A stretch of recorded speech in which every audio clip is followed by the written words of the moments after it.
அண்மை செய்தியை பார்த்துக் கொண்டிருக்கிறோம். எது மலிவான அரசியல் என்றும் எதிர்க்கட்சிகள் அரசியல் செய்யாமல் அபியலா செய்வார்கள் என்றும் இபிஎஸ் கேள்வி எழுப்பியிருக்கிறார். இதுகுறித்த கூடுதல் விவரங்களோடு இணைகிறார் எமது செய்தியாளர் மாணிக்கம்.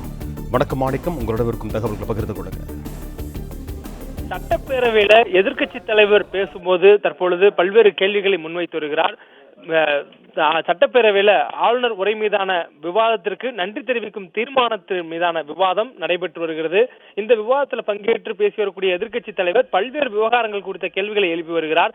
நீட்டில் தொடங்கி பல்வேறு விவகாரங்கள் பேசியவர் தற்பொழுது அண்ணா பல்கலைக்கழக மாணவியினுடைய விவகாரம் தொடர்பாக பேச தொடங்கியிருக்கிறார். அப்பொழுது நேற்றைய தினம் முதலமைச்சர் இந்த விவகாரம் தொடர்பாக மலிவான அரசியலை எதிர்க்கட்சிகள் மேற்கொள்வதாக குற்றம் சாட்டியிருந்தார். அதற்கு பதிலளித்து பேசிய எதிர்க்கட்சி தலைவர் எடப்பாடி பழனிசாமி எது மலிவான அரசியல் என்ற கேள்வியை ஆளும் கட்சியை நோக்கி பல்வேறு கேள்விகளாக எழுப்பியிருக்கிறார். அதில் கடந்த காலங்களில் சட்டமன்றத்தில் முன்னாள் முதலமைச்சர்கள் எம்ஜிஆர் மற்றும் ஜெயலலிதா அவர்களுக்கு நடைபெற்றதை மேற்கோள் காட்டி அப்பொழுது அவர்களுக்கு என்ன நடந்ததோ அதுதான், அது அனைவருக்கும் தெரியும், அதுதான் மலிவான அரசியல் எனவும், சபாநாயகருடைய புனிதமான இருக்கையில் அமர்ந்திருந்த சபாநாயகரை கையை பிடித்து கீழே இழுத்து தள்ளிய திமுக எம்எல்ஏக்கள் தள்ளினார்கள், இது மலிவான அரசியல் என்று குற்றம் சாட்டுகிறார். அதாவது கடந்த 2017 முன்னாள் முதலமைச்சர் ஜெயலலிதா அம்மையாருடைய மறைவுக்கு பிறகாக முதலமைச்சராக பொறுப்பேற்ற எடப்பாடி பழனிசாமி அவருடைய அரசிற்கு நம்பிக்கையில்லா தீர்மானம் கொண்டு வரப்பட்டது. அந்த நம்பிக்கையில்லா தீர்மானத்தின் போது சபாநாயகராக இருந்த அப்போதைய சபாநாயகர் தனபாலுடைய கையை பிடித்து திமுகவுடைய எம்எல்ஏக்கள் கீழே தள்ளியதாகவும் அதுதான் மலிவான அரசியல் என்று குற்றச்சாட்டியும் எதிர்க்கட்சி எடப்பாடி பழனிசாமி அவையில் வைத்திருக்கிறார்.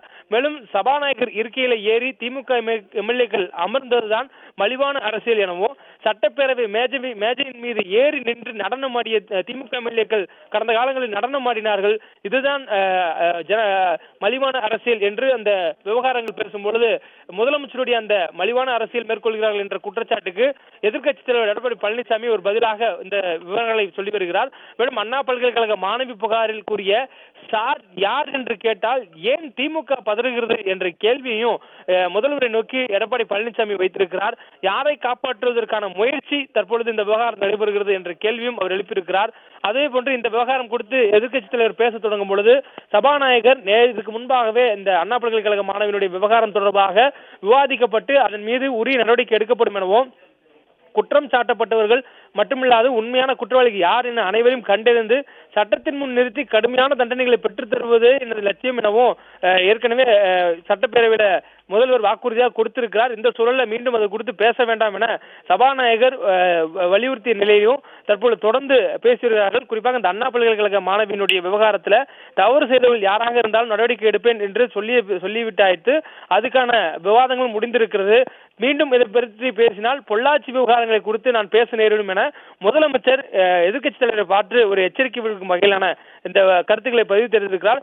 தொடர்ந்து முதலமைச்சர் பொள்ளாச்சி குறித்து பேசியது உண்மைக்கு மாறான தகவல் என்று அதன் மீது மீண்டும் எதிர்க்கட்சி தலைவர் பேச தொடங்கியிருக்கிறார். அதாவது அண்ணா பல்கலைக்கழக மாணவியினுடைய விவகாரத்தில் அரசினுடைய மெத்தன போக்கு என்று எதிர்க்கட்சி தலைவர் குற்றம் சாட்டும் பொழுது அதற்கான உரிய விளக்கங்கள் கொடுக்கப்பட்டிருக்கிறது. தொடர்ந்து சட்டப்படியான நடவடிக்கைகள் மேற்கொள்ளப்பட்டு வருகிறது.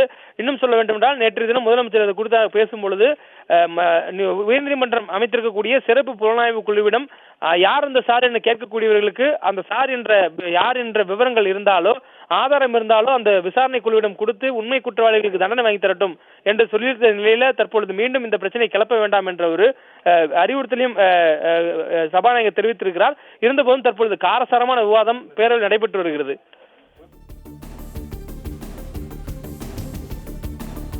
நன்றி மாணிக்கம், உங்க தகவல்களுக்கு.